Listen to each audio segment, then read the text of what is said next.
The market has shifted. Homes are staying on the market longer, and it is now time to really start practicing your skills and overcoming seller objections about possible reductions in price.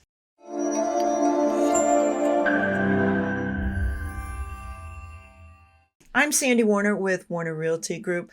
As you know, we saw a major shift in the market in the second half of 2022, and we're continuing to see an increase in inventory and a decrease in demand. The good news is interest rates are stabilizing and coming down a little bit, but that does still provide us with these opportunities to practice our skills around seller objections around price.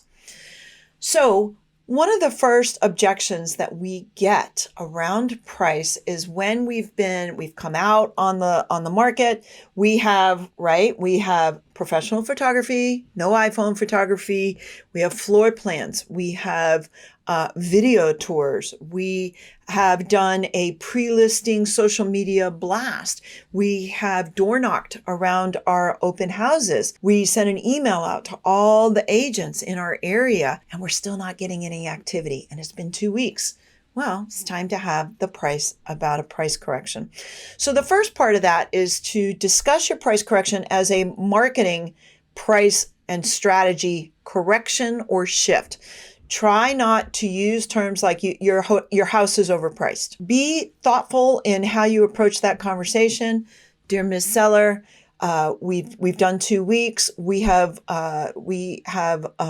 fulfilled our promise to you on these are the points that we promised to advertise, and this is the actions we took, and this pricing strategy has not yielded the results that we would hope in order to get your home sold. We do believe it's time to make an adjustment in that price. Now, hopefully, or adjustment in the strategy or adjustment in the price. And hopefully when you took that listing and they overpriced it, if they did, you had this conversation around in 2 weeks, you would need to change that. So the second thing that sometimes happens is your client might say, okay, well, if I drop the price, if we change that strategy, does your commission change? Or if I drop the price, are you going to drop your commission?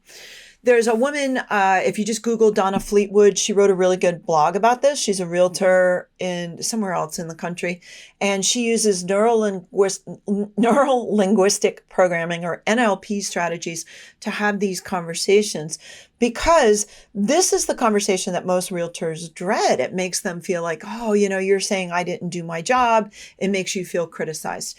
You're not being criticized. It's just that you're the largest expense in selling this house because you are a professional and you are doing all the work and all the legwork and all the marketing and everything to get this done.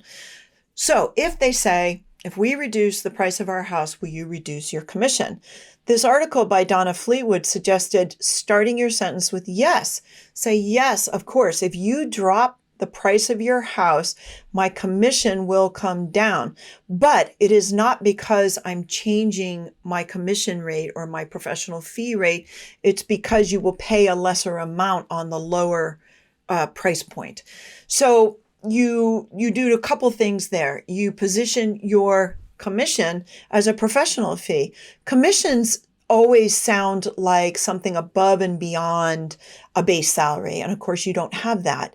Your commission is your professional fee, and it's all you live on, and it pays your overhead, and it pays your insurance, and it pays your licensing, it pays your assistant, and it pays everything.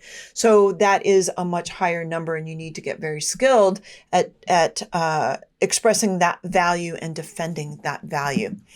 The third thing that sometimes happens, and I know if you have a good story about this, drop it in the comments. You speak to Mr. and Mrs. Seller and they say, nope, we're not dropping the price. And that's it. There's no other conversation going on around that. The tricky part here and what you need to do is you need to start digging deeper into the why. Why are we selling this house? What's our goal? Are we trying to downsize? Are we trying to buy another house? Are we trying to pay off debt? Are we trying to, this house is too big, we want to go live near our kids? what is our why? Let's really dig deep into that. And this is where you need to, in my opinion, you need to be gentle and you need to ask really deep questions and don't argue back. Don't get into, you said or he said. Just listen and let them really talk about what caused them to put the home on the sale on the market in the first place. Then probe a little bit, like, well, what happens if it doesn't sell? What next? So that you're having them kind of do a Ben Franklin conversation in their head, which is a pros and cons. So those are 3 conversations that we're all going to probably have a lot this year. Get good at them.